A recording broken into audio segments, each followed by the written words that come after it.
سامعات اہل سنت اپنے گھروں میں آرام کر رہے سنی جنتی مسلمان بھائیوں، السلام علیکم ورحمۃ اللہ۔ وعلیکم السلام ورحمۃ اللہ وبرکاتہ۔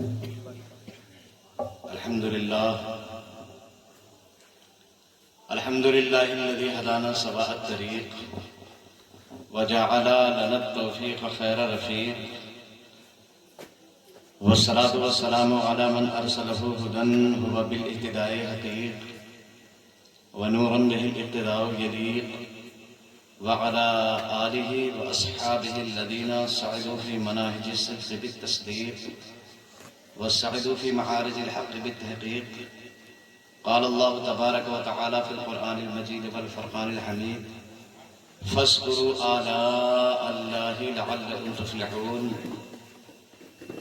آمنت بالله صدق الله العلي العظيم وبلغنا رسوله النبي الكريم، ونحن على ذلك لمن الشاهدين والشاكرين والذاكرين، والحمد لله رب العالمين۔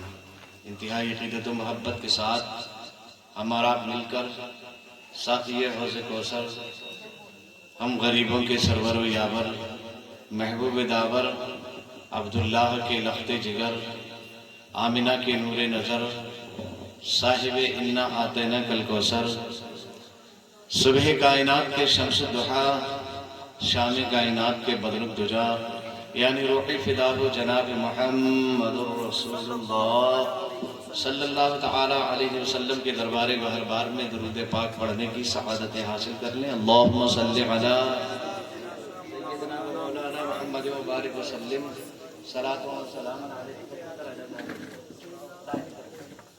صلی اللہ علی النبی الامی وآلہ صلی اللہ علیہ وسلم، صلاۃ و سلام علیک یا رسول اللہ سیدی یا حبیب اللہ۔ ایک مرتبہ عقیدتوں کے ساتھ پڑھ لیجیے: اللہ رب محمد صلی اللہ علیہ وسلم ونحن عباد محمد صلی اللہ علیہ وسلم وعلی ذریہ وآلہ ابد الدہور وکرما۔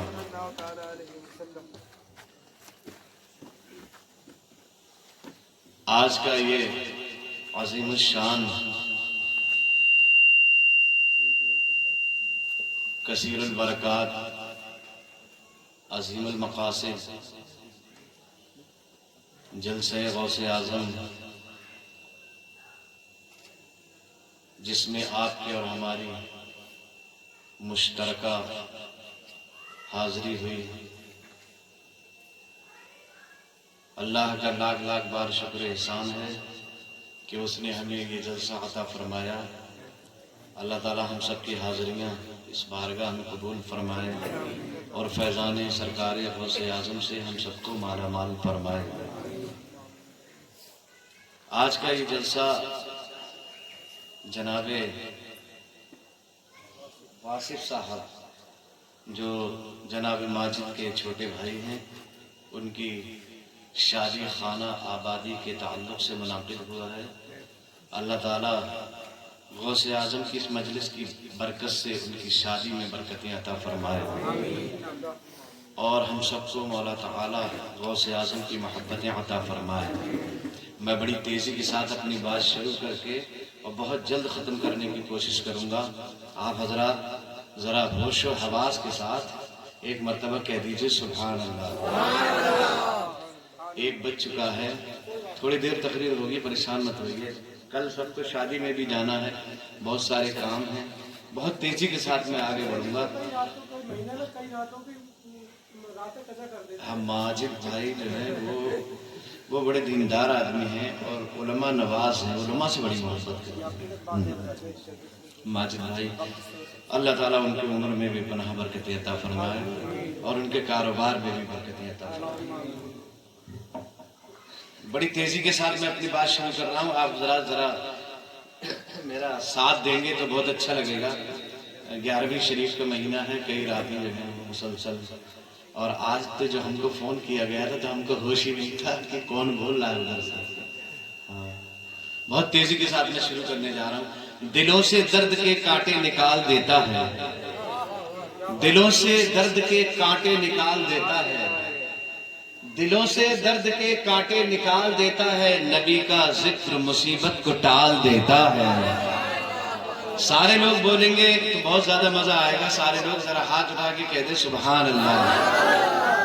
اسی انداز میں سنیں گے, بہت زیادہ لمبا نہیں ہوگا. دلوں سے درد کے کانٹے نکال دیتا ہے, دلوں سے درد کے کانٹے نکال دیتا ہے, نبی کا ذکر مصیبت کو ٹال دیتا ہے. اور میں قادری ہوں, میرا پیر غوث اعظم ہے. دلوں سے درد کے کانٹے نکال دیتا ہے, نبی کا ذکر مصیبت کو ٹال دیتا ہے. میں قادری ہوں, میرا پیر غوث اعظم ہے, جو 12 سال کی کشتی نکال دیتا ہے. میں قادری ہوں, میرا پیر غوث اعظم ہے. میں قادری ہوں, میرا پیر غوث اعظم ہے, جو 12 سال کی کشتی نکال دیتا ہے. جو 12 سال کی کشتی نکال دیتا ہے. ہلو سبحان اللہ. نعرے تکبیر، نعرے رسالت، نعرے غوث حضرت علامہ مولانا مفتی مشرف صاحب قبلہ. نعرے تکبیر. واہ واہ واہ واہ. پار بیڑے کو لگا دیتے ہیں غوث اعظم, پار بیڑے کو لگا دیتے ہیں غوث اعظم. ہم سب غوث اعظم کے ماننے والے ہیں نا. پار بیڑے کو لگا دیتے ہیں غوث اعظم, ڈوبی ناؤں کو ترا دیتے ہیں غوث اعظم. پار بیڑے کو لگا دیتے ہیں غوث اعظم, ڈوبی ناؤں کو ترا دیتے ہیں غوث اعظم. نام لیوا جو کوئی آپ کا گھبراتا ہے, حالات سے گھبراتا ہے, حکومت سے گھبراتا ہے, پریشانیوں سے گھبراتا ہے, مصیبتوں سے گھبراتا ہے, زمانے کے ظلم سے گھبراتا ہے, شرریوں کی شرارت سے گھبراتا ہے, فسادیوں کے فساد سے گھبراتا ہے, مکاروں کی مکاری سے گھبراتا ہے, مقائدین کے قید سے گھبراتا ہے. پار بیڑے کو لگا دیتے ہیں غوث اعظم, ڈوبی ناؤں کو ترا دیتے ہیں غوث اعظم. اور نام لیوا جو کوئی آپ کا گھبراتا ہے, تھپکیاں دے کے سلا دیتے ہیں غوث اعظم. نام لیوا جو کوئی آپ کا گھبراتا ہے, تھپکیاں دے کے سلا دیتے ہیں غوث اعظم.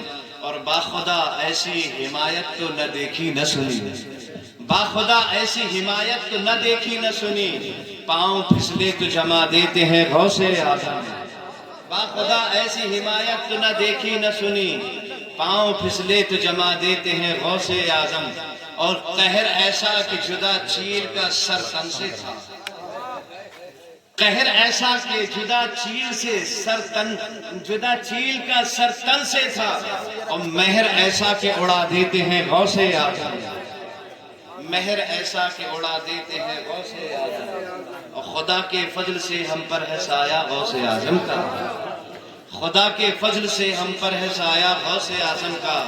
ہمیں دونوں جہاں میں ہے سہارا غوث اعظم کا, ہمیں دونوں جہاں میں ہے سہارا غوث اعظم کا. ہماری لاج کس کے ہاتھ ہے, بغداد والے کے. لاج ہندوستان میں, ہماری لاج فلسطین میں, ہماری لاج چیچنیا میں, ہماری لاج بوسنیا میں, ہماری لاج عراق میں. ہماری لاج کس کے ہاتھ ہے, بغداد والے کے. ہماری لاج کس کے ہاتھ ہے, بغداد والے کے. مصیبت ٹال دینا کام کس کا, غوث اعظم کا. مصیبت ٹال دینا کام کس کا, غوث اعظم کا. اور مریدی لا تخف کہہ کر تسلی دی غلاموں کو, مریدی لا تخف کہہ کر تسلی دی غلاموں کو. سن 2014 سے جو گھبراہٹ ہے, پریشان ہونے کی ضرورت نہیں ہے. 15 دن سے فلسطین میں مصیبت ہے, پریشان ہونے کی ضرورت نہیں ہے. غوث اعظم کے فرمان کی طرف دیکھیے, مریدی لا تخف کہہ کر تسلی دی غلاموں کو. قیامت تک رہے بے خوف بندہ غوث اعظم کا, قیامت تک رہے بے خوف بندہ غوث اعظم کا. اور فرشتوں روکتے کیوں ہو مجھے جنت میں جانے سے, فرشتوں روکتے کیوں ہو مجھے جنت میں جانے سے. یہ دیکھو ہاتھ میں دامن ہے کس کا, غوث اعظم کا. عزیزو کر چکو تیار جب میرے جنازے کو، عزیزو کر چکو تیار جب میرے جنازے کو، تو لکھ دینا کفن پر نام والا غوث اعظم کا۔ عزیزو کر چکو تیار جب میرے جنازے کو، تو لکھ دینا کفن پر نام والا غوث اعظم کا۔ جمیل قادری سو جاں سے قرباں اپنے مرشد پر، جمیل قادری سو جاں سے قرباں اپنے مرشد پر، بنایا اس نے مجھ جیسے کو بندہ غوث اعظم کا، بنایا اس نے مجھ جیسے کو بندہ غوث اعظم کا۔ اس دنیا میں ہر آدمی اپنی پسند کا مالک ہے، آپ اپنی پسند کے مالک ہیں، میں اپنی پسند کا مالک ہوں، ارباب منبر اپنی پسند کے مالک ہیں، سامعین اہل سنت اپنی پسند کے مالک ہیں، حضرات گھر میں رہنے والے عورتیں اپنی پسند کی مالک ہیں، باہر نکلنے والے مرد اپنی پسند کے مالک ہیں، ایک چھت کے نیچے رہنے والے دو لوگ اپنی اپنی پسند کے مالک ہوتے ہیں، ایک پیٹ میں پاؤں پھیلانے والے دو بھائی بہن اپنی اپنی پسند کے مالک ہوتے ہیں، بھائی اپنی پسند کا مالک، بہن اپنی پسند کی مالک۔ آپ کی پسند پر میری کوئی ٹھیکیداری نہیں، میری پسند پر تمہاری بھی کوئی اجارہ داری نہیں، تم اپنی پسند کے مالک، میں اپنی پسند کا مالک۔ حضرات کھانے ہی میں لے لیجئے، ہر آدمی کو کھانے میں اپنی اپنی پسند درکار ہے، اور کھانے میں ہر آدمی اپنی اپنی پسند کا مالک ہے، تم اپنی پسند کے مالک، میں اپنی پسند کا مالک۔ کسی کو گوشت پسند ہے، کسی کو سبزی پسند ہے، کسی کو اسٹو پسند ہے، کسی کو چاپ پسند ہے، کسی کو نلی نہاری پسند ہے، کسی کو بریانی پسند ہے، کسی کو سیخ والا تو کسی کو شامی کباب پسند ہے، ہر آدمی اپنی اپنی پسند کا مالک ہے۔ حضرات پہننے ہی کو لے لیجئے، کسی کو ٹیری کاٹ پسند ہے، کسی کو سوتی پسند ہے، کسی کو کاٹن پسند ہے، کسی کو باکس کی پسند ہے، کسی کو پولیسٹر پسند ہے۔ ٹوپیوں کو لے لیجئے، کوئی لمبی باڑ کی ٹوپی لگانا پسند کرتا ہے، کوئی چپکی ہوئی ٹوپی لگانا پسند کرتا ہے، کوئی کڑی ہوئی ٹوپی لگانا پسند کرتا ہے، کوئی میڈ ان چائنا لگانا پسند کرتا ہے، اور کوئی ستاروں والی ٹوپی لگانا پسند کرتا ہے۔ ہر آدمی اپنی اپنی پسند کا مالک ہے۔ حضرات گرامی آپ کی پسند پر میری کوئی ٹھیکیداری نہیں، تمہاری پسند پر میری بھی کوئی اجارہ داری نہیں۔ حضرات شہروں میں کسی آدمی کو لکھنؤ پسند ہے، کسی کو دلی کے کسی کو ہندوستان کی راجدھانی دہلی پسند ہے، کسی کو عروس البلاد بمبئی پسند ہے۔ حضرات گرامی آج کا یہ جلسہ جس شادی کے موقع پہ ہو رہا ہے، اس شادی کے موقع پر بھی لوگ اپنی اپنی پسند کے مالک ہوتے ہیں۔ کسی کو ڈی جے پسند ہوتا ہے، کسی کو ڈانس پسند ہوتا ہے، کسی کو نوٹنکی پسند ہوتی ہے، کوئی طوائفوں کا ناچ کروایا کرتا ہے، لیکن ہم ٹی ٹی ایس ٹناٹن سنی بریلوی مسلمان ہیں، اعلیٰ حضرت کے ماننے والے ہیں۔ اعلیٰ حضرت کے ماننے والے دنیا والوں سے یہ کہہ دینا چاہتے ہیں اور دنیا والوں کو یہ بتا دینا چاہتے ہیں، ہم اعلیٰ حضرت کے ماننے والے نہ ڈی جے بجاتے ہیں شادی کے موقع پر، نہ ڈانس کرواتے ہیں، نہ طوائفوں کو نچاتے ہیں، نہ گھوڑا گاڑی کا انتظام کرتے ہیں۔ ہم اعلیٰ حضرت کے ماننے والے ہیں، اور ہمیں کیا پسند ہے؟ ہم اپنی پسند کا اعلان کر دینا چاہتے ہیں کہ دولت پسند ہے، نہ خزینہ پسند ہے، دولت پسند ہے، نہ خزینہ پسند ہے، ہم کو غبارے راہ مدینہ پسند ہے۔ نعرہ تکبیر، نعرہ رسالت، نعرہ غوث خواجہ کا ہندوستان، نعرہ تکبیر، نعرہ رسالت۔ سبحان اللہ، سبحان اللہ، واہ واہ واہ۔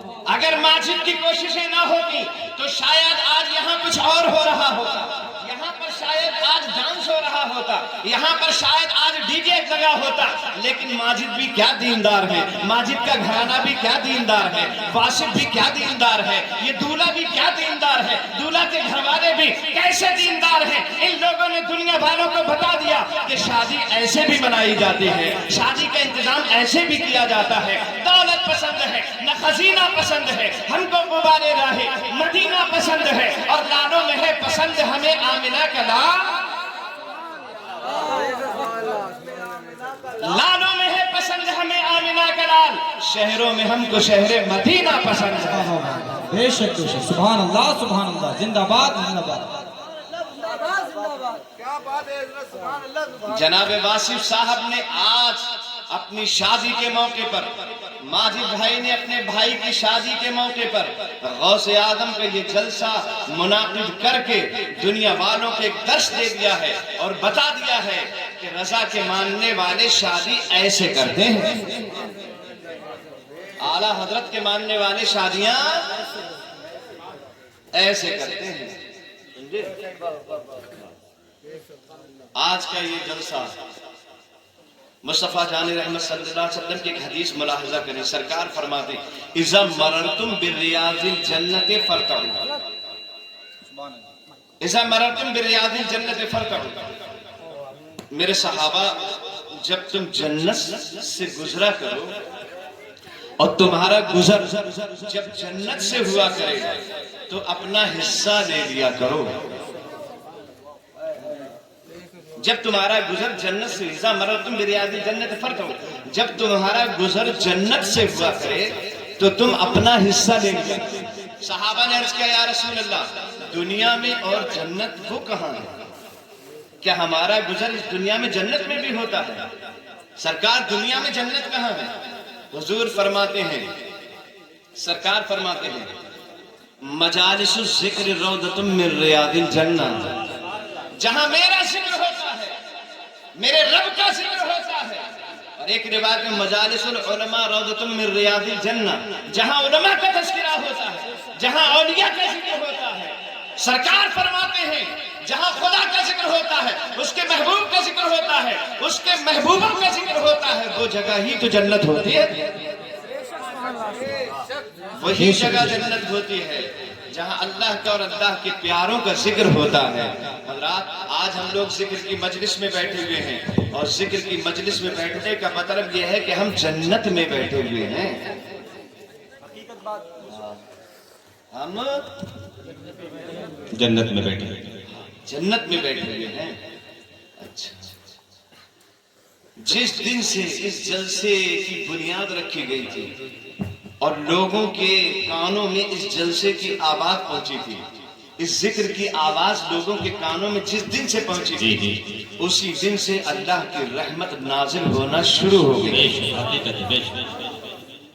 جس دن سے ماجد نے لوگوں کو دعوت دی تھی، اسی دن سے اللہ کی رحمت برسنا شروع ہو چکی تھی. اور خدا خدا کر کے آج کا دن آ گیا.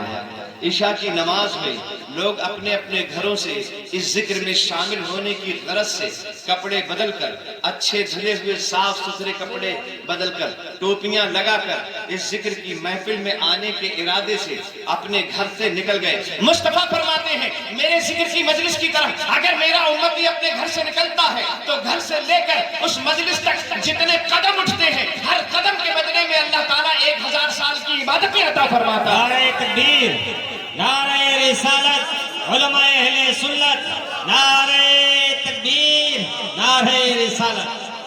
ماشاءاللہ، بے شک. ہر قدم کے بدلے میں 1000 سال کی عبادتوں کا ثواب عطا فرمایا جاتا ہے. اور جتنے لوگ آتے ہیں سب کو اتنا دیا جاتا ہے. ہر شخص کے ہر قدم کے بدلے میں 1000 سال کی عبادت کا ثواب عطا کیا جاتا ہے. اور جتنا سب کو دیا جاتا ہے آپ اندازہ لگا لیں. مصطفیٰ فرماتے ہیں الدال علی الخیر کفائل ہی، نبی کا فرمان ہے.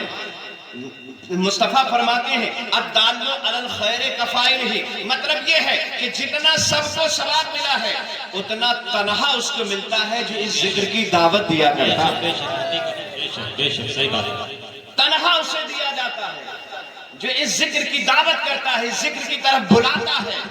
جناب واصف صاحب نے دعوت دی، جناب ماجد نے دعوت دی، تو جتنا سب کو ثواب ملا تنہا ماجد کو ثواب عطا کیا جائے گا، ان کے بھائی کو عطا کیا جائے گا، سب کے برابر ان کے گھر والوں کو عطا کیا جائے گا. کیونکہ نبی فرماتے ہیں الدال علی الخیر کفائل ہی، جو دعوت دیتا ہے وہ ایسا ہی ہے جیسے اس نے بھی ذکر کیا ہے. فاعل کی ہی طرح ہے دعوت دینے والا. اس سے اندازہ لگ گیا. مصطفیٰ نے فرما دیا کہ یہ جنت ہے اور جنت کا ٹکڑا ہے. حضرات گرامی، آج ہم اس نتیجے پر پہنچ گئے کہ یہ جنت، اور کس نے فرمایا؟ مصطفیٰ جان رحمت نے فرمایا.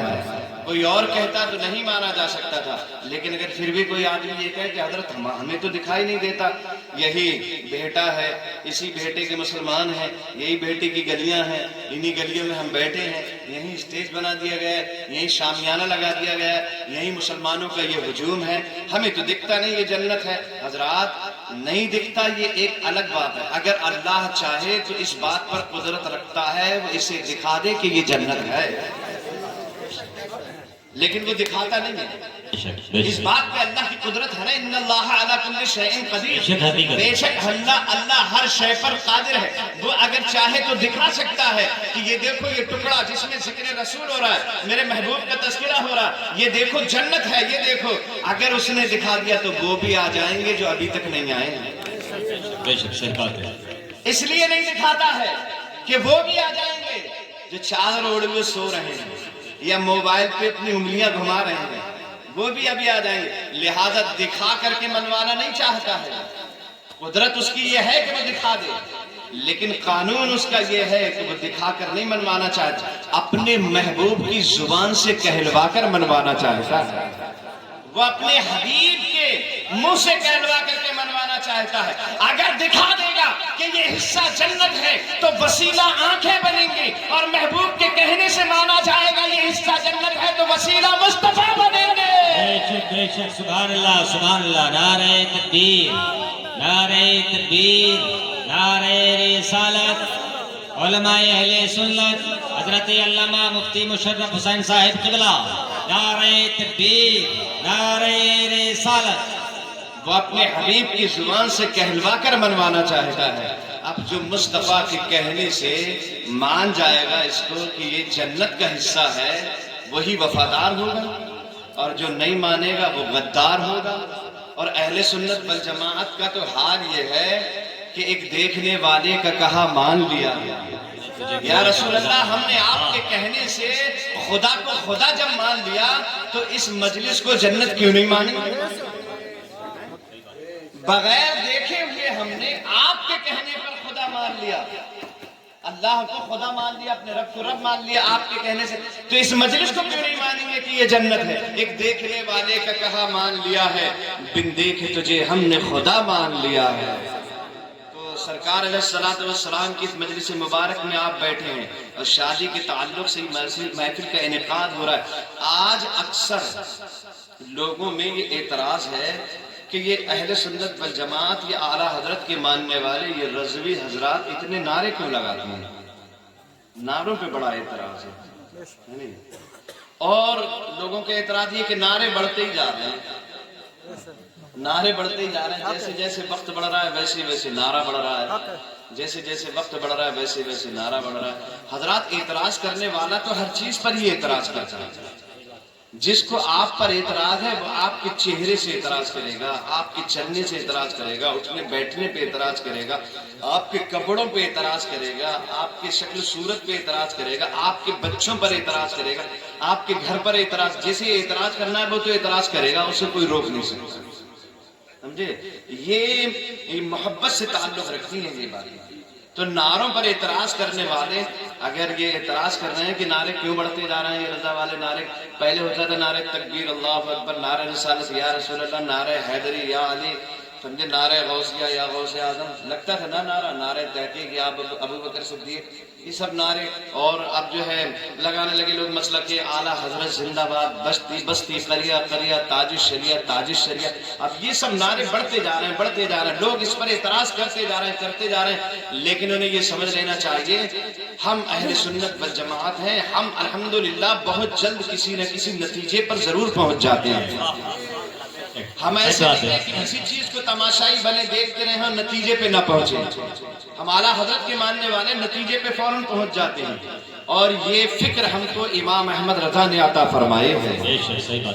ہمارے نعروں پر اعتراض کرنے والے سنیں، ہمارا یہ عقیدہ ہے کہ یہ نعرے ہم کو دنیا میں بھی بچاتے ہیں اور آخرت میں بھی بچائیں گے، یہی نعرے ہم کو دنیا میں بھی بچاتے ہیں اور یہی نعرے ہمیں آخرت میں بھی بچائیں گے۔ دنیا میں کیسے بچائیں گے؟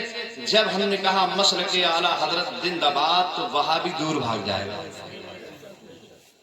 یہ نعرہ لگتے ہی مسلک اعلیٰ حضرت زندہ باد ہے، بستی بستی، قریہ قریہ، تاج الشریعہ تاج الشریعہ نعرہ لگاتے ہی دشمن اعلیٰ حضرت دور بھاگ جائے گا، ہے نہیں؟ اور عشق محبت اعلیٰ حضرت یہ نعرہ لگتے ہی جتنے دشمنان رسول ہیں، جتنے دشمنان غوث اعظم ہیں، جتنے دشمنان رضا ہیں، وہ سب بھاگ جائیں گے نعرہ سنتے۔ تو دنیا میں فائدہ یہ ہوا کہ شیطان نعرہ لگانے والوں کے قریب نہیں آتا۔ ذرا مچل کے کہہ دیجئے سبحان اللہ۔ سبحان اللہ سبحان اللہ۔ شیطان نعرہ لگانے والوں کے قریب، آپ نے دیکھا ہوگا وہ کھیل دکھانے والے جو آتے ہیں نا، وہ نٹ جو آتے ہیں، بازیگر ہے، نٹ ہے یا مداری وغیرہ ہیں، یہ جو کھیل تماشا دکھانے کے لیے آتے ہیں جن کو نٹ کہتے ہیں، تو وہ اپنے بچوں کو ساتھ میں لے کے آتے ہیں، ڈھولک بجا بجا کے لوگوں کو اکٹھا کرتے ہیں۔ اس کے بعد 4 بانس گاڑتے ہیں، وہ 2 بانس ادھر ایسے گاڑ دیتے ہیں، 2 بانس ادھر گاڑ دیتے ہیں، اور ان کے بیچ میں ایک رسی باندھ دیتے ہیں ایسے کرتے ہیں، اور اس کے بعد ڈھول بجا کے لوگوں کو اکٹھا کر لیتے ہیں، لوگ اکٹھے ہو جاتے ہیں۔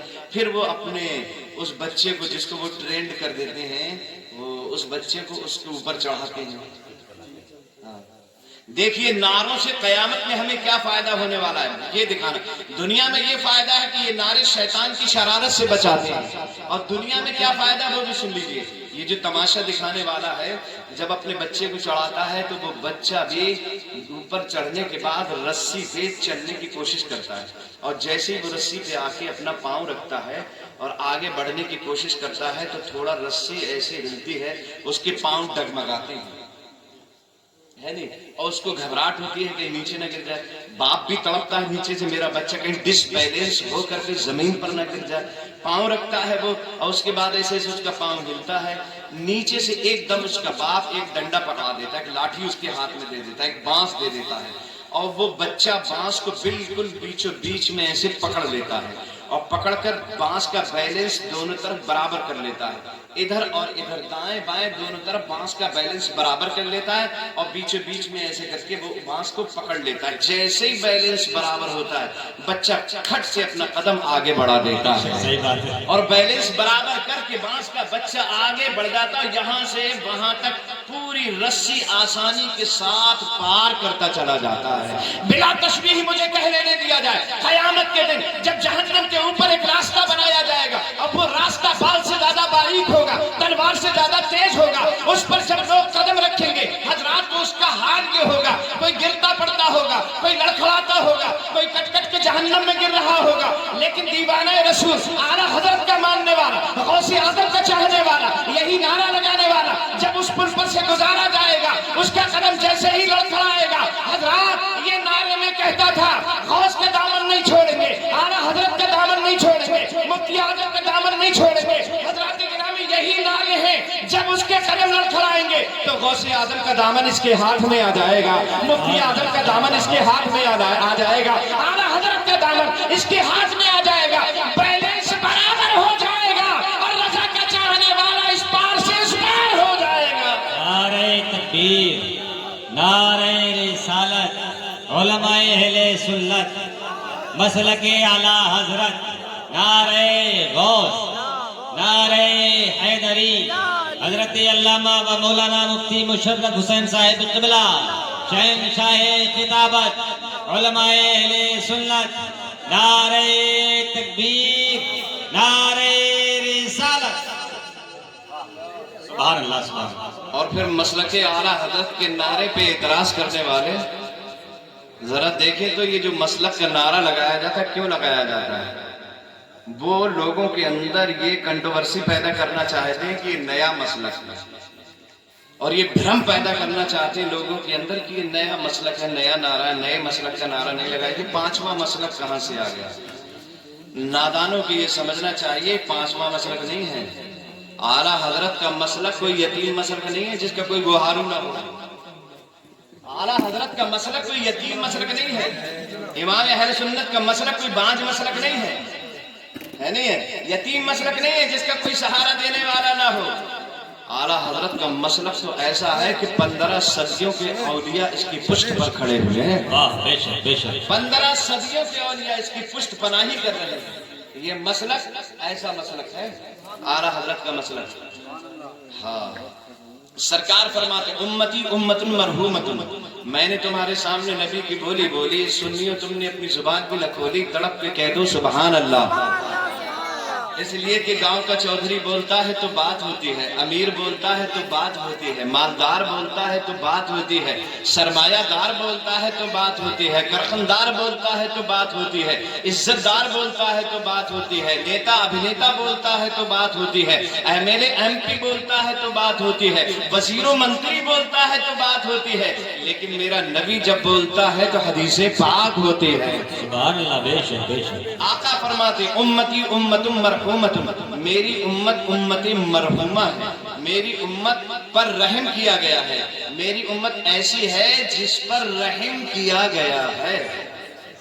سرکار فرماتے ہیں میری امت پہ رحم کیا گیا ہے، میری امت امت مرحومہ ہے۔ گزرنے والوں کو جو ہم مرحوم کہتے ہیں نا، وہ کانسیپٹ اسی حدیث سے لیا گیا ہے۔ واہ سبحان اللہ، بے ایسے ہی ہم لوگ مرحوم نہیں کہتے ہیں، بلکہ حدیث سے ثابت ہے۔ مرنے والوں کو جو مرحوم کہا جاتا ہے وہ اسی حدیث کی وجہ سے کہا جاتا ہے۔ سرکار فرماتے ہیں امتی امت مرحومت، اور یہ حدیث جانتے ہو، اس حدیث کے جو راوی ہیں کون ہیں؟ وہ مسلک اعلیٰ حضرت کے ایک امام ہیں جن کو علامہ جلال الدین سیوطی رحمت اللہ تعالی علیہ کہا جاتا ہے۔ بے شک سبحان اللہ۔ یہ بھی مسلک اعلیٰ حضرت کے امام، آپ دیکھیں تو مسلک اعلیٰ حضرت کے اماموں کا سلسلہ دیکھیں کہ مسلک اعلیٰ حضرت کے کیسے بڑے بڑے ائمہ گزرے۔ یہ نیا مسلک کہنے والے ذرا غور کریں، مسلک اعلیٰ حضرت کا سلسلہ تو صاحب صرف بریلی تک ہی نہیں ہے، بلکہ یہ سلسلہ مدینے سے جا کر ملتا ہے، سنہری جالیوں سے جا کے ملتا ہے، گنبد خضرا سے جا کے ملتا ہے۔ حضرات امام جلال الدین سیوطی رحمت اللہ تعالی علیہ کو اعلیٰ حضرت نے جگہ جگہ کوٹ کیا ہے، اور یہ کیسے امام ہے ذرا ہوش کے عالم میں سنیے گا۔ یہ ایسے امام ہیں کہ انہوں نے 75 مرتبہ جاگتی ہوئی آنکھوں سے اللہ کے حبیب کا دیدار فرمایا تھا۔ سبحان اللہ سبحان اللہ، بے شک۔ اتنے ہلکے سے مت کہیے، ذرا بلند آواز سے۔ 75 مرتبہ جاگتی ہوئی آنکھوں سے اللہ کے حبیب کا دیدار فرمایا تھا علامہ جلال الدین سیوطی نے۔ یہ ہمارے مسلک کے امام ہیں۔ اور ایک روز تو جب اللہ کے رسول صلی اللہ تعالی علیہ وسلم کا دیدار ہوا، علامہ جلال الدین سیوطی نے جیسے ہی مصطفیٰ جان رحمت کا دیدار کیا، دوڑ کر نبی کے قدموں کو پکڑ لیا اور قدم پکڑ کر کہنے لگے یا رسول اللہ، مدتوں سے ایک خلجان ہے، اسے دور فرما دیں۔ دل میں ایک بات رہ رہ کے خیال بن کے آتی ہے، یا رسول اللہ اسے رفع فرما دیں، ذہن میں ایک الجھن ہے اسے دور کر دیں۔ میرے آقا فرماتے ہیں جلال الدین کیا الجھن ہے اور کون سا خلجان ہے تیرے دل میں، بتاؤ تو صحیح، بیان تو کرو۔ کہنے لگے یا رسول اللہ یہ بتائیے میں جنت میں جاؤں گا یا جہنم میں جاؤں گا؟ اللہ اکبر۔ جیسے سرکار کو دیکھا نا، حضور سے کہنے لگے یا رسول اللہ آج یہ فیصلہ فرما دیں اور مجھے یقین دلا دیں کہ میں جنت میں جاؤں گا یا جہنم میں جاؤں گا۔ مسکرا کر ارشاد فرماتے ہیں، سرکار مسکراتے یوں مسکرائے جان سی کلیوں میں پڑ گئی، یوں لب کشا ہوئے کہ گلستان بنا دیا، غم کو سکون زیست کا ساما بنا دیا، دشواریوں کو آپ نے آسان بنا دیا، ابو جہل بد نصیب تھا ایمان نہ لا سکا، آقا نے پتھروں کو مسلمان بنا دیا۔ یوں مسکرائے جان سے کلیوں میں پڑ گئی، یوں لپکشا ہوئے کہ گلستان بنا دیا، غم کو سکون زشت کا ساما بنا دیا، دشواریوں کو آپ نے آسان بنا دیا، ابو جہل بد نصیب تھا ایمان نہ لا سکا، آقا نے پتھروں کو مسلمان بنا دیا، اور پیدائش رسول تھی منظور اس لیے رب نے اسی زمین پہ کعبہ بنا دیا۔ سرکار مسکراتے ہیں اور مسکرا کے ارشاد فرماتے جلال الدین یہ چہرہ کہیں جہنمیوں کو بھی دکھایا جاتا ہے؟ کیا بات ہے، کیا بات ہے، جلال الدین تو نے کیسا سوال کر دیا، جنت میں جائے گا یا جہنم میں جائے گا، اور یہ چہرہ کہیں جہنمیوں کو بھی دکھایا جاتا ہے؟ یہ چہرہ کہیں جہنمیوں کو بھی دکھایا جاتا ہے۔ انداز حسینوں کو سکھائے نہیں جاتے، انداز حسینوں کو سکھائے نہیں جاتے، امی لقبی ہو وہ پڑھائے نہیں جاتے، انداز حسینوں کو سکھائے نہیں جاتے، امی لقبی ہو وہ پڑھائے نہیں جاتے، ہر ایک کا حصہ نہیں دیدار کسی کا، ابو جہل کو محبوب دکھائے نہیں جاتے۔ جلال الدین کیسی باتیں کرتے، یہ چہرہ کہیں جہنمیوں کو بھی دکھایا جاتا ہے؟ یا رسول اللہ یہ خلجان تو دور ہو گیا، یہ فکر بھی دور ہو گئی، آپ کی زبان فیض ترجمان سے سن لیا کہ میں جنتی ہوں، لیکن ایک فکر اور ہے، اسے بھی دور کر دیں، ایک خیال اور ہے، اسے بھی خام فرما دیں۔ کہو جلال الدین کیا کہنا چاہتے ہو، اور کون سا خیال خام کرنا چاہتے ہو، اور کون سی فکر، کون سا خلجان دور کرنا چاہتے ہو؟ عرض کرنے لگے یا رسول اللہ یہ بتا دے کہ میں حساب و کتاب کے بعد جنت میں جاؤں گا یا بغیر حساب کے جنت میں جاؤں گا؟ آقا فرماتے ہیں جلال الدین تم بھی کیا کہو گے کہ کیسے لجپال سے نسبتیں جوڑی ہیں؟ ارے دنیا کا ہر انسان بڑے سے بڑا ولی، کتب، اوتاد، افراد، عالم، واعظ، خطیب، محدث، معلم، مفکر، مدقق، محقق، خطیب، وجیہ، سارے کے سارے حساب و کتاب کے بعد جنت میں جائیں گے، اور تمہیں ہم بغیر حساب کے جنت میں لے جائیں گے۔ نعرہ تکبیر، نعرہ تکبیر، نعرہ رسالت، نعرہ رسالت، علماء اہل سنت، خطیب ہندوستان حضرت علامہ مفتی مشرف حسین صاحب قبلہ، نعرہ تکبیر، نعرہ رسالت۔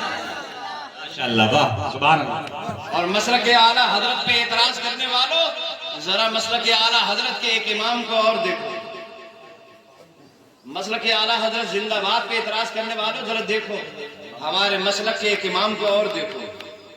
دنیا انہیں شیخ عبدالحق محدث دہلوی کے نام سے جانتی ہے۔ اولیاء مسجد کے پاس میں جو قبرستان ہے وہاں ان کا مزار مرجع خلائق بنا ہوا ہے۔ جناب ماجد صاحب اکثر حاضریاں دینے جاتے ہیں، سید صاحب کے ساتھ میں حاضریاں ہوتی رہتی ہیں۔ حضرات دہلی میں ان کا مزار بنا ہوا، شیخ عبدالحق محدث دہلوی ان کا نام ہے، اور وہ کیسے محدث ہیں یہ بھی سن لیجئے۔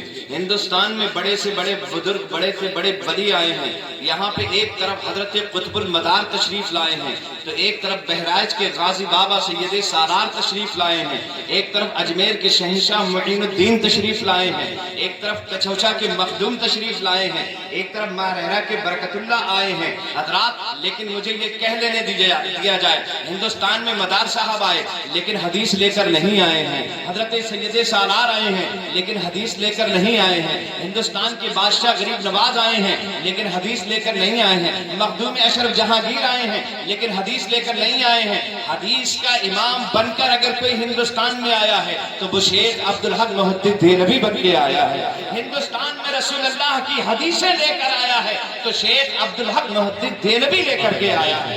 جب یہ مدینہ شریف پڑھنے کے لیے گئے تو وہاں پڑھتے رہے اور فارغ جب ہوئے تو وہاں بہت اچھے ان کے نمبر آئے، بہت اچھے نمبر آئے، تو انہیں فخر مدینہ کا خطاب عطا فرمایا گیا۔ پوری یونیورسٹی میں سب سے زیادہ نمبر ہونے کی وجہ سے فخر مدینہ یونیورسٹی کا لقب عطا فرمایا گیا۔ جیسے ہمارے پیر و مرشد حضور تاج الشریعہ علامہ اختر رضا خان ازہری کو جب جامعہ ازہر میں پہنچے اور وہاں سب سے زیادہ امتیازی نمبر آپ نے حاصل کیے تو وہاں ہندوستان کی دھوم مچی ہوئی تھی۔ اس سے پہلے مدینہ میں شیخ عبدالحق محدث دہلوی کی وجہ سے مدینہ کی یونیورسٹی میں دھوم مچی ہوئی تھی اور فخر مدینہ کا ایوارڈ ملا تھا شیخ عبدالحق محدث دہلوی کو۔ ایسے ہی ہمارے پیر و مرشد تاج الشریعہ کو بھی فخر ازہر کا ایوارڈ عطا کیا گیا تھا۔ پورے جامعہ ازہر میں سب سے زیادہ امتیازی نمبر اور ممتاز نمبر لانے کی وجہ سے فخر ازہر کا ایوارڈ آپ کو عطا فرمایا گیا۔ اور شیخ عبدالحق محدث دہلوی وہاں جب آپ کے اچھے نمبر آ گئے تو یونیورسٹی کی انتظامیہ نے کہا حضرت آپ یہی پڑھانے بھی لگے، تو آپ وہاں پڑھانے بھی لگے۔ ہم بدائنی شریف سے آئے تھے علاپور سے بریلی شریف پڑھنے کے لیے، اور دارالعلوم مظہر اسلام حضور مفتی اعظم ہند کے مدرسے میں ہم نے وہاں پڑھا، ہمارے بھی نمبر اچھے آئے، تو ہم کو بھی ہمارے شیخ مجیز نواز مفتی اعظم حضرت علامہ خالد علی خان نے کہا کہ تم پڑھانے لگو۔ ہمارے استاد حضرت علامہ مفتی محمد اعظم صاحب رحمۃ اللہ تعالی علیہ نے فرمایا تم بھی یہیں پڑھانے لگو، تو ہم بھی وہیں پڑھانے لگے۔ حضرت شیخ عبدالحق محدث دہلوی سے وہاں کی انتظامیہ نے کہا آپ یہیں پڑھانے لگو، اور آپ وہاں پڑھانے لگے۔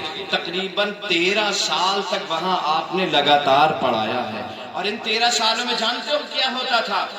سرکار علیہ الصلوۃ والسلام کے روزے کی صفائی وہ خود کیا کرتے تھے، حضرت شیخ عبدالحق محدث دہلوی. اور یہ جھاڑو وغیرہ نہیں ہے، سیخ کی جھاڑو، اس سے صفائی نہیں کیا کرتے تھے، اپنی داڑھی سے صفائی کیا کرتے تھے. سبحان اللہ، چل کے کہہ دیجیے سبحان اللہ. شیخ عبدالحق محدث دہلوی جو ہمارے مسلک اعلیٰ حضرت کے امام ہیں، وہ اپنی داڑھی سے جھاڑو دیا کرتے تھے مزار رسول کی. اگر کوئی کہتا تھا حضرت آپ کی داڑھی، تو کہتے تھے نہیں، اسے داڑھی مت کہو، یہ در رسول کا جھاڑو ہے. داڑھی نہ کہو، یہ در رسول کا جھاڑو ہے. اور 13 سال تک تقریباً آپ نے وہاں پڑھایا. ایک روز بستر پہ لیٹے ہوئے تھے، مصطفیٰ جان رحمت جلوہ فرما ہو جاتے ہیں. سرکار تشریف لے آتے ہیں اور ارشاد فرماتے ہیں عبدالحق اب ہندوستان جانے کا وقت آ گیا ہے، تم اٹھو اور ہندوستان چلے جاؤ. میری حدیث تمہیں ہندوستان لے کر کے جانا ہے، ہندوستان میں میری حدیث کی ضرورت ہے، جاؤ ہندوستان چلے جاؤ اور میری حدیث ہندوستان میں لے جاؤ. شیخ عبدالحق محدث دہلوی کی آنکھ کھل گئی. اب کہاں کی نیند، کہاں کا چین، کہاں کا قرار، بے قرار ہو گئے کہ مدینہ سے جانے کا حکم ہو گیا. مدینہ سے جانے کا حکم. عمرہ کرنے آدمی جاتا ہے 8 دن رہتا ہے، حج کرنے کے لیے جاتا ہے 8 9 10 دن تک رہتا ہے یا 15 دن تک مدینہ میں رہتا ہے. اور جب وہاں سے رخصتی کا اعلان ہوتا ہے کہ تم کو یہاں سے جانا ہے، تو دلوں پر کیسی بجلیاں گرتی ہیں. یہ 8 دن تک رہنے والے کے دل پر، جو مدینہ سے رخصت ہو رہا ہے، اس کے دل پر کیسی بجلی گرتی ہے. ذرا اعلیٰ حضرت کی زبان میں ملاحظہ تو کرو. یاد وطن ستم کیا، دشت حرم سے لائی کیوں؟ یاد وطن ستم کیا، دشت حرم سے لائی کیوں؟ بیٹھے بٹھائے بد نصیب سر پہ بلا اٹھائی کیوں؟ دل میں چوٹ تھی دبی، ہائے غضب ابھر گئی، پوچھو تو آہے سرد سے ٹھنڈی ہوا چلائی کیوں؟ یہ 8 دن رہنے والا یا 15 دن رہنے والا جب مدینے سے جدا ہوتا ہے تو دل پر بجلیاں گر جاتی ہیں، کلیجہ ٹکڑا ٹکڑا ہو جاتا ہے. لیکن 13 سال تک جو پڑھاتا رہا اور 7 8 سال تک جو پڑھتا رہا، اس کے مدینہ سے جدائی کا عالم کیا ہوگا؟ اس پر کیسی بجلیاں گر رہی ہوگی، اس کا کلیجہ کیسا ٹکڑے ٹکڑے ہو رہا ہوگا. نبی نے کہا جاؤ ہندوستان چلے جاؤ. صبح کو اٹھے اور اٹھنے کے بعد تیاریوں میں لگے، آنکھوں سے آنسو جاری ہیں. یا اللہ مدینہ کیسے چھوٹے گا، مولا مدینہ کیسے چھوٹے گا. 8 سال کی پڑھائی اور 13 سال تک تعلیم، یہ جو ہے کس طرح سے مجھ سے جدا ہوگا. اتنے دنوں کی محبت، مدینہ کے کتوں سے، بلیوں سے، چرندوں سے، پرندوں سے، یہاں کے کبوتروں سے، یہاں کے انسانوں سے، یہاں کے ذرات سے اتنی محبت ہو گئی ہے. اگر عبدالحق جدا ہوگا تو جدا ہوتے ہی انتقال ہو جائے گا. اگر مدینہ چھوٹا تو مدینہ چھوٹتے ہی میں مر جاؤں گا، زندہ نہیں رہوں گا. پورا دن اسی تذبذب میں گزر گیا، پورا دن گزر گیا. اب رات کو بستر پہ جب لیٹے، مصطفیٰ پھر تشریف لے آئے. ارشاد فرماتے ہیں کیوں عبدالحق محبت کا دعویٰ تو ہم سے کرتے ہو لیکن کہنا ہمارا نہیں مانتے ہو. یا رسول اللہ جانے کی مکمل تیاریاں ہیں لیکن یہ خیال رہ کے آتا ہے مدینہ چھوٹے گا تو میری جان نکل جائے گی، میں مدینہ چھوڑ کے جاؤں گا تو مر جاؤں گا. یا رسول اللہ مدینہ مجھ سے چھوٹے گا کیسے؟ مصطفیٰ فرماتے ہیں عبدالحق ذرا یہ بتا تو مدینہ میں رہتا ہے تو کیا کیا دیکھتا ہے؟ کہا یا رسول اللہ آپ دیکھنے کی بات کرتے ہیں، سوتا ہوں تو ہرا گنبد نگاہوں کے سامنے ہوتا ہے، آنکھ کھلتی ہے تو سنہری جالیاں سامنے ہوتی ہیں. صبح کو ہرا گنبد دیکھوں، شام کو سنہری جالیاں دیکھوں، مدینے کے در و دیوار دیکھتا ہوں، مدینے کے گلی کوچے دیکھتا ہوں. یا رسول اللہ ہر وقت تو نورانی شہر دیکھتا رہتا ہوں اور یہ گنبد رات دن میری نگاہوں کے سامنے رہتا ہے. مصطفیٰ فرماتے ہیں جا عبدالحق تو ہندوستان چلا جا، تجھے میری حدیث لے کر ہندوستان جانا ہے. ارے مدینے میں رہتا ہے تو تو گنبد دیکھتا ہے لیکن ہندوستان جائے گا تو گنبد والے کو دیکھا کرے گا. سبحان اللہ، واہ سبحان اللہ. نعرہ تکبیر، نعرہ رسالت، مسلک اعلیٰ حضرت علماء اہل سنت. نعرہ قادری، نعرہ قادری، نعرہ غوث، نعرہ حیدری، نعرہ حیدری. حضرت علامہ مفتی مشرف حسین صاحب قبلہ. نعرہ تکبیر، نعرہ رسالت. شیخ عبدالحق محدث دہلوی کی سوانح عمری میں لکھا ہوا ہے وہ جس دن سے ہندوستان آئے اسی دن سے آخری دن تک جب تک دنیا میں حیات رہے ہر رات کو اللہ کے حبیب کا دیدار فرمایا کرتے تھے۔ یہ ہے ہمارے مسلک کے امام۔ مسلک اعلیٰ حضرت کے نعرے پہ اعتراض کرنے والوں ذرا اس سلسلۃ الذہب کو دیکھو تو، اور ہمارے مسلک کے امام امام اعظم ہے۔ ہاں کون ہے؟ امام اعظم۔ امام اعظم ابو حنیفہ، یہ بھی ہمارے مسلک کے امام ہیں۔ اپنے شاگردوں کے ساتھ مدینہ شریف میں پہنچ گئے، بڑے خوش شاگرد بھی حضرت بھی۔ امام اعظم رحمۃ اللہ علیہ بڑے خوش، مدینہ شریف میں حاضری ہو رہی ہے، وہ دیکھو گنبد خضرا کے سامنے کھڑے ہیں، وہ دیکھو جنت البقیع میں کھڑے ہیں، دیکھو سنہری جالیوں کے قریب سلام پڑھا جائے، وہ کبھی جو ہے ریاض الجنہ میں پہنچے ہوئے ہیں، صبح شام ایسی گزرنے لگے۔ جب 4 دن ہو گئے تو امام اعظم نے فرمایا شاگردوں چلو چلتے ہیں۔ شاگرد کہنے لگے حضرت مدینہ میں کتنا اچھا لگ رہا ہے، ابھی تو آئے ہیں، ابھی آپ جانے کی بات کرنے لگے۔ 2 دن پھر رک گئے، جب 6 دن ہو گیا تو پھر چلیے چلو شاگردوں چلتے ہیں۔ کہا حضور ابھی تو 6 دن ہوئے ہیں، پھر اس کے بعد رک گئے، 8 دن ہو گئے، سمجھے؟ پھر شاگردوں نے کہا، پھر حضرت نے کہا چلو چلتے ہیں۔ شاگرد کہنے لگے حضرت یہ کیا چلو چلو آپ نے لگا رکھی ہے، مدینہ تو دل، اس سے مدینہ سے دل بھرتا ہی نہیں ہے، سمجھے؟ یہاں تک کہ 12 دن گزر گئے۔ جب 12 دن ہوا، 12ویں دن امام اعظم نے اپنا سامان اٹھا لیا اور کہا کچھ بشری تقاضے بھی تو ہوتے ہیں، چلو چلتے ہیں، کچھ بشری تقاضے بھی تو ہوتے ہیں۔ جب دیکھا شاگردوں نے کہ حضرت اب نہیں رکیں گے تو شاگرد بھی آپ کے ساتھ رخصت ہوئے اور پوچھنے لگے، کہنے لگے حضرت یہ کیا بات ہے، مدینہ شریف پہنچے اور 4تھے دن سے ہی آپ نے چلو چلو چلو چلو چلو چلو چلو، ابھی آئے ابھی بیٹھے ابھی جانے کی تیاری، ابھی آئے ابھی بیٹھے ابھی دامن سنبھالا ہے، تمہاری جاؤ جاؤ نے تو میرا دم نکالا ہے۔ حضرت یہ کیا، چلو چلو چلو چلو جاؤ جاؤ۔ حضور آخر بات کیا کہا، کچھ بشری تقاضے بھی تو ہوتے ہیں۔ قسم اللہ کی عزت کی، ابو حنیفہ جب مدینہ شریف میں گھسا تھا تو باوضو گھسا تھا، اور جب تک مدینہ میں موجود رہا 8-12 دن گزر گئے ہیں، کچھ بشری تقاضے بھی ہوتے ہیں۔ میرا وضو ایک لمحے کے لیے نہیں ٹوٹا ہے، بشری تقاضوں کی وجہ سے میں نے تم سے یہ ضد کی تھی کہ چلو مدینہ سے واپس چلتے ہیں، اس لیے نہیں کہ مجھے شہر مدینہ اچھا نہیں لگتا، اس لیے کہ کچھ بشری تقاضے بھی تو ہوتے ہیں، وضو ٹوٹنے کا معاملہ بھی تو ہوتا ہے۔ معلوم یہ ہوا مدینہ میں 12 دن تک حاضری لگانے والا امام اعظم اتنا ادب رکھتا ہے کہ 12 دن تک ایک لمحے کے لیے وضو اس کا نہیں ٹوٹتا ہے۔ یہ مسلک اعلیٰ حضرت کا امام ہے۔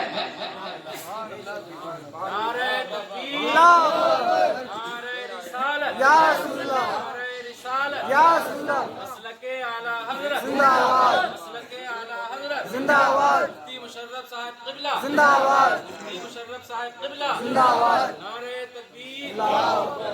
اور جب خود اعلیٰ حضرت کی باری آئی تو وہ بھی سنو۔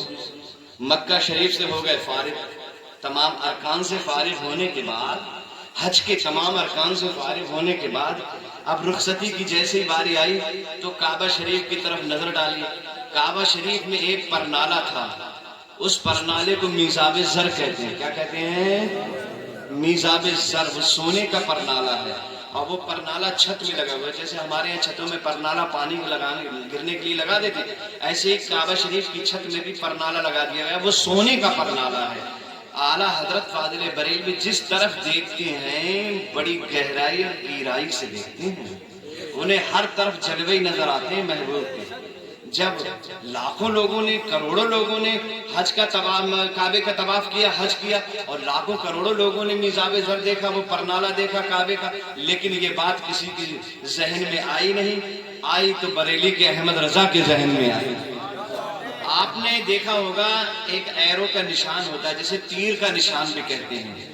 مثال کے طور پر راہ اعلیٰ حضرت سائن بورڈ لگا ہوا، راہ اعلیٰ حضرت، نیچے تیر کا نشان بنا ہے اور وہ تیر ایسے لگا، راہ اعلیٰ حضرت یعنی ادھر اعلیٰ حضرت کا مزار ہے۔ اگر کوئی اعلیٰ حضرت کے مزار پہ جانا چاہے تو ادھر چلا جائے، بھولی بخش کا اسپتال۔ اگر کوئی ڈاکٹر پرویز نوری کے یہاں جانا چاہے تو ادھر چلا جائے۔ اعلیٰ حضرت نے جب دیکھا میزاب زر کو تو میزاب زر ایرو کا نشان اعلیٰ حضرت کو نظر آیا، اور میزاب زر کا نشان اس صورت میں نظر آیا کہ حج کے ارکان ادا کرنے کے بعد کعبہ شریف میں لگا ہوا پرنالہ ایرو کا کام کر رہا ہے اور حاجیوں سے کہہ رہا ہے حاجیوں آؤ شہنشاہ کا روزہ دیکھو، حاجیوں آؤ شہنشاہ کا روزہ دیکھو۔ کعبہ تو دیکھ چکے، کعبے کا کعبہ دیکھو، یہ ایرو کا کام کر رہا ہے۔ اور پھر اعلیٰ حضرت وہاں سے چل دیے، یہ سب کہتے کر چکے دیکھ فتح کعبہ پہ نظر پروار، ٹوپی اب تھام کے خاکے درے والا دیکھ، آب زمزم کی تو کیا خوب بجھائیں پیار، آؤ جود شہر کوثر کبھی جلوا دے۔ یہ سب کہہ کر کے غور سے سن تو رضا کعبے سے آتی ہے صدا، میری آنکھوں سے میرے پیارے کا روزہ دیکھو۔ یہ ایرو کا نشان کہہ رہا ہے میری آنکھوں سے میرے پیارے کا، اب ادھر چلے جاؤ، یعنی تم نے حج تو کر لیا ہے، حج کے ارکان کی ادائیگی تو ہو گئی ہے، طواف کعبہ تو کر دیا ہے، لیکن حج کی منظوری کی سند چاہتے ہو تو گنبد خضرا کی طرف چلے جاؤ۔ اگر حج مقبول کرانا چاہتے ہو تو محبوب کے روزے کی طرف چلے جاؤ۔ پھر اعلیٰ حضرت بھی چلے، یہ مسلک اعلیٰ حضرت کے امام ہے نہیں، یہ چلے، اور جب چلے تو چلتے چلتے شہر مدینہ کے قریب پہنچے۔ وہاں 5 دن تو ایسے ہوتے ہیں جن دنوں میں آدمی کے پاؤں سوج جاتے ہیں، ہے نہیں، اور پیروں میں جو ہے تکلیف ہو جاتی، پاؤں پھٹنے لگتی، بہت سارے لوگوں کی پھٹن ہو جاتی۔ اعلیٰ حضرت کے بھی پاؤں سوج رہے تھے، پیدل چلتے چلتے ارکان ادا کرتے کرتے۔ جیسے شہر مدینہ قریب آنے والا تھا، دل کی دھڑکنیں بے قرار ہو رہی تھیں، سمجھے، دل کی دھڑکنیں بے قرار ہو رہی تھیں، اور گنبد خضرا جیسے نظر آیا سامنے، سمجھے، پیش نظر وہ نو بہار، سجدے کو دل ہے بے قرار، پیش نظر وہ نو بہار، سجدے کو دل ہے بے قرار، روکیے سر کو روکیے، ہاں یہی امتحان۔ ابھی یہ کہہ ہی رہے تھے کہ امتحان، کہ ایک کانٹا اعلیٰ حضرت کے پاؤں میں لگ گیا، ایسا مہیب اور خطرناک کانٹا اعلیٰ حضرت کے پیر میں چبھ گیا، وہ خطرناک کانٹا جو امام اہل سنت کے سوجے ہوئے پیر کو ایسی تکلیفیں اس نے دی، بہت زیادہ تکلیف پہنچی، لیکن اگر وہ ہائے کرتے مجھے تکلیف ہو گئی، میں تو مر گیا، مجھے بہت تکلیف ہو گئی، ہائے، اس طرح سے لوگ کرتے ہیں نا جب چوٹ ووٹ لگتی ہے یا تکلیف، ہائے میں تو مر گیا، ہائے، باؤ بیلا کرتے۔ اگر امام اہل سنت باؤ بیلا کرتے، ہائے ہائے کرتے، روتے چلاتے، تو یہ میزبان کی توہین ہو جاتی ہے۔ شہر رسول کی یہ سوچ ہے اعلیٰ حضرت کی، شہر رسول کی کہیں توہین نہ ہو جائے، کیونکہ وہ نبی سے نسبت رکھنے والی کسی چیز میں کوئی عیب تلاش کرنا نہیں چاہتے ہیں، بلکہ عیب کی طرف نظر بھی نہیں کرنا چاہتے ہیں۔ کسی کے گھر میں اعلیٰ حضرت کی دعوت ہوئی، دسترخوان پہ تمام چیزوں کے ساتھ ساتھ لوکی بھی آ گئی سامنے، اعلیٰ حضرت نے سنت رسول سرکار کو لوکی بہت پسند تھی نا، لوکی جب آئی تو اعلیٰ حضرت نے لوکی کو کھانا شروع کیا، جب کھانا شروع کیا تو پورا پیالہ کھا گیا، اس کے بعد کہا لوکی اور ہے، کہاں اور ہے، پھر لوکی دے دی گئی پیالے میں، پھر پورا پیالہ کھا گیا، کہا اور ہے، ہاں اور ہے، پھر پورا جو ہے پیالہ بھر کے آگے لوکی، پھر اب بالکل جب صاف ہو گئی لوکی، پتیلے میں نہیں رہی تو کہا اور ہے، کہا اب نہیں ہے، کہا اچھا تو ٹھیک ہے۔ اس کے بعد دعا پڑی اور اپنے اپنے گھر چلے گئے۔ گھر والے نے کہا یا اللہ اتنی اچھی لوکی بنی ہے، اعلیٰ حضرت کو اتنی پسند آئی ہے لوکی کہ پوری لوکی اعلیٰ حضرت صاف کر گئے، اکیلے اعلیٰ حضرت پوری لوکی کھا گئے، سمجھے۔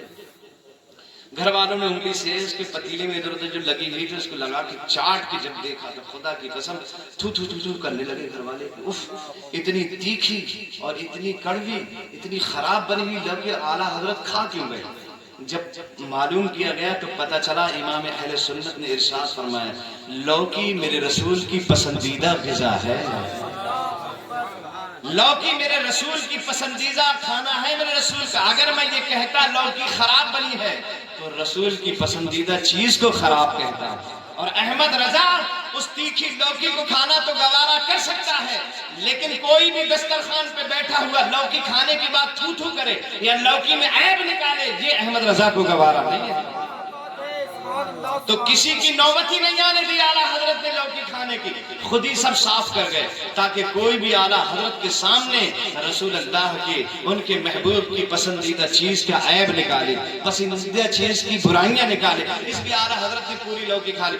اگر پاؤں میں کانٹا لگ گیا تھا اور اعلیٰ حضرت نے اف میں تو مر گیا، میری تکلیف ہو گئی، میں تو پریشان ہو گیا، میرے بہت درد ہو رہا ہے، تو وہ شہر رسول کی کہیں جو توہین نہ ہو جاتی، اس لیے اعلیٰ حضرت نے یہ نہیں کہا میرے درد ہو رہا ہے یا ہائے رے نہیں کیا اعلیٰ حضرت حضرت نے بیٹھ گئے جلدی سے، اور بیٹھنے کے بعد کانٹے کو نکالا، نکالنے کے بعد چوما، ماتھے سے لگایا اور سینے سے لگا کے کہنے لگے خار صحرائے نبی پاؤں سے کیا کام تجھے، خار صحرائے نبی پاؤں سے کیا کام تجھے، خار صحرائے نبی پاؤں سے کیا کام تجھے، آ میری جان میرے دل میں ہے رستہ تیرا۔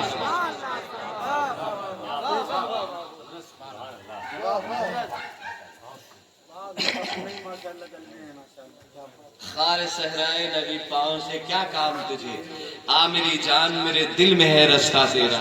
اور جب پہنچے گنبد خضرا کے سامنے، سمجھے، تو کہنے لگے کہ پیش نظر وہ نوبہار، سجدے کو دل ہے بے قرار، روکیے سر کو روکیے، ہاں یہ امتحان۔ اور ان کے بیٹے کی جب باری آئی تو ان کا بیٹا کہنے لگا گر پڑ کے یہاں پہنچا، مر مر کے اسے پایا، گر پڑ کے یہاں پہنچا، مر مر کے اسے پایا، چھوٹے نہ الہی اب سنگے در جانانا۔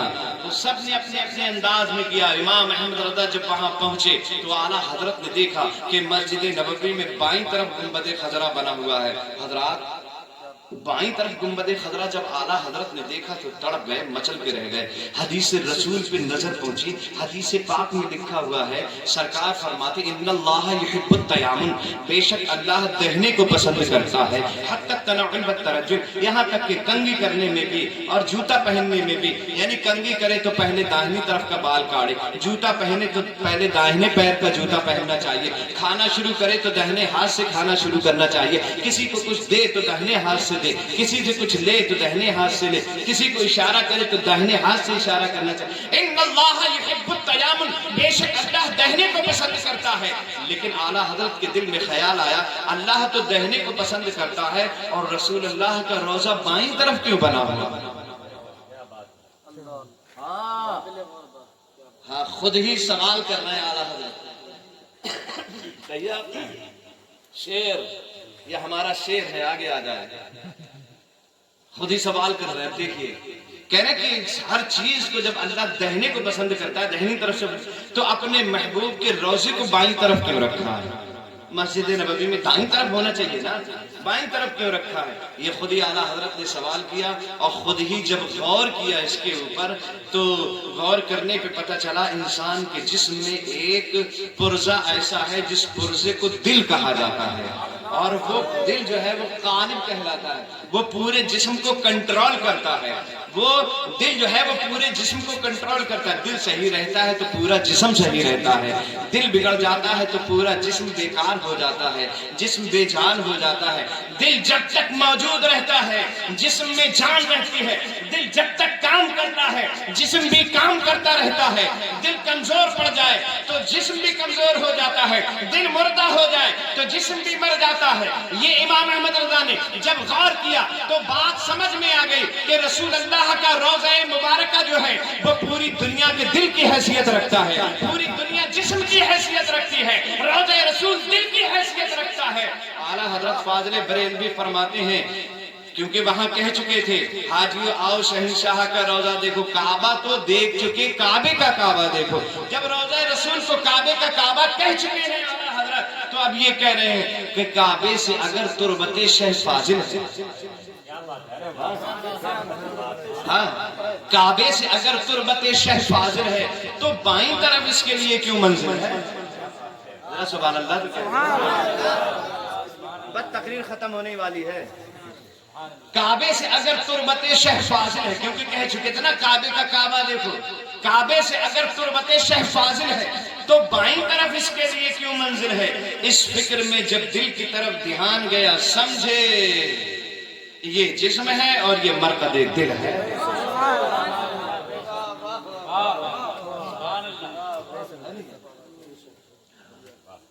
یہ اعلیٰ حضرت فاضل بریلوی رضی اللہ تعالی، جب امام اہل سنت نے دیکھا، حدیث پاک میں لکھا سرکار نے کہ میرے حجرے اور میری مسجد کے منبر کے بیچ میں جو جگہ ہے وہ ریاض الجنہ، کیا ہے وہ؟ ریاض الجنہ۔ سارے لوگ ہوش میں ہیں نا، وہ ریاض الجنہ ہے، یعنی جنت کی وہ کیاری ہے۔ اعلیٰ حضرت فرماتے ہیں ایمان کی حالت میں کوئی ایک لمحہ کے لیے بھی اگر ریاض الجنہ میں اپنا قدم رکھ دے گا تو اس پہ جہنم حرام ہو جائے گی۔ ہاں امام اہل سنت فرماتے ایمان کی حالت میں اگر کسی نے ایک لمحے کے لیے بھی ریاض الجنہ میں اگر کوئی چلا گیا تو جنت اس کے اوپر واجب ہو گئی، جہنم حرام ہو گئی اس کے اوپر۔ وہ جگہ ہے سرکار کے حجرے اور سرکار کی مسجد کے منبر کے بیچ کی جگہ، سمجھے؟ اس کو کہا گیا ریاض الجنہ۔ میں بڑے چکر میں پڑا ہوا تھا، مدینہ تو پورا سرکار کا ہے نا، ہواؤہا طیب وماؤہا طیب، پورے مدینے کی ہوا طیب ہے، پورے مدینے کا پانی طیب ہے نہیں؟ جب پورا مدینہ ہی سرکار کا ہے تو پورا مدینہ جنت کا ٹکڑا کیوں نہیں بنا؟ اتنا حصہ ہی جنت کا ٹکڑا کیوں بنا؟ یہ فکر بہت دنوں سے لگی ہوئی تھی۔ ایک روز میں نے اپنے استاد حضرت علامہ مولانا خلیفہ حضور مفتی اعظم ہند حضرت علامہ مفتی محمد اعظم صاحب قبلہ نور اللہ مرقدہ سے پوچھا، حضرت ذرا یہ تو بتائیں پورا مدینہ کیوں نہیں ہے ریاض الجنہ؟ اتنا حصہ ہی ریاض الجنہ کیوں ہے؟ تو ہمارے استاد نے ارشاد فرمایا تھا، خلیفہ تاج الشریعہ نے ارشاد، خلیفہ حضور مفتی اعظم ہند نے ارشاد فرمایا تھا، سنو مصطفیٰ جان رحمت جب مدینہ شریف میں تشریف لائے تو مدینہ میں سرکار کہیں کہیں تشریف لے گئے، کسی جگہ گئے ایک بار دو بار، لیکن ریاض الجنہ کا حال یہ ہے کہ حجرہ مبارکہ اور مسجد نبوی کے منبر کے بیچ کی جو جگہ ہے، جیسی فجر کی اذان ہوئی مصطفیٰ اپنے گھر سے نکلے، منبر پہ تشریف لائے، فجر کی نماز ادا فرمائی، اپنے گھر میں پھر تشریف لے گئے، ظہر کا وقت ہو گیا، پھر سرکار اپنے کمرے سے نکلے، پھر منبر کے قریب آئے اور اس کے بعد پھر نماز ادا فرمائی، پھر اپنے حجرے میں تشریف لے گئے، پھر عصر کا وقت ہو گیا، پھر تشریف لائے آپ، پھر اس کے بعد نماز پڑھائی، پھر واپس اپنے حجرے میں تشریف لے گئے، مغرب کا وقت ہو گیا، آذان ہوئی، نبی تشریف لے آئے، پھر نماز پڑھائی، پھر اپنے حجرے میں تشریف لے گئے، حضرات عشاء کا وقت ہو گیا، پھر نبی تشریف لائے، پھر اپنے حجرے میں تشریف لے گئے۔ حضرات دن میں 5 مرتبہ اللہ کے رسول اپنے حجرے پاک سے نکلتے تھے اور منبر شریف پہ پہنچتے تھے اور اپنے قدم ناز سے اس جگہ کو شرف عطا فرماتے رہتے تھے۔ آپ کا قدم مبارک دن میں 10 مرتبہ ادھر سے ادھر 10 مرتبہ اس جگہ کو چھوا کرتا تھا اور وہ جگہ سرکار کے قدموں کو بوسہ دیا کرتی تھی، دن میں 10 مرتبہ، اور ایسا 10 سال تک ہوتا رہا۔ ہمارے استاد فرماتے ہیں مدینہ میں جہاں کبھی کبھی مصطفیٰ نے قدم رکھا اسے مدینہ طیبہ کہا جاتا ہے، اور جہاں بار بار قدم رکھا اسے ریاض الجنہ کہا جاتا ہے۔ سبحان اللہ، نعرہ تکبیر، نعرہ رسالت، رسالت، علماء اہل سنت، مسلک اعلیٰ حضرت، نعرہ تکبیر، نعرہ رسالت۔ واہ ماشاءاللہ، واہ واہ واہ۔ اچھا آپ لوگ ابھی ہوش میں ہیں نا؟ کسی کو نیند تو نہیں آ رہی ہے؟ چلے جانا بارات میں دیکھا جائے گا، بارات والے تو باراتیوں کے ناز و نخرے اٹھاتے ہی ہیں، تو تم بھی کیوں باز آ جاؤ؟ اگر نیند آئے گی تو کہیں گے یہاں لیٹ جائیں گے، یہ گدا بچھا ہوا ہے، آرام کے لیے دیں گے وہ، یعنی بہت آرام ملے گا انشاءاللہ تعالیٰ۔ ذرا مچک کے کہہ دیجئے سبحان اللہ۔ ان نجدیوں نے، ان کم بختوں نے جنت البقیع کے اکثر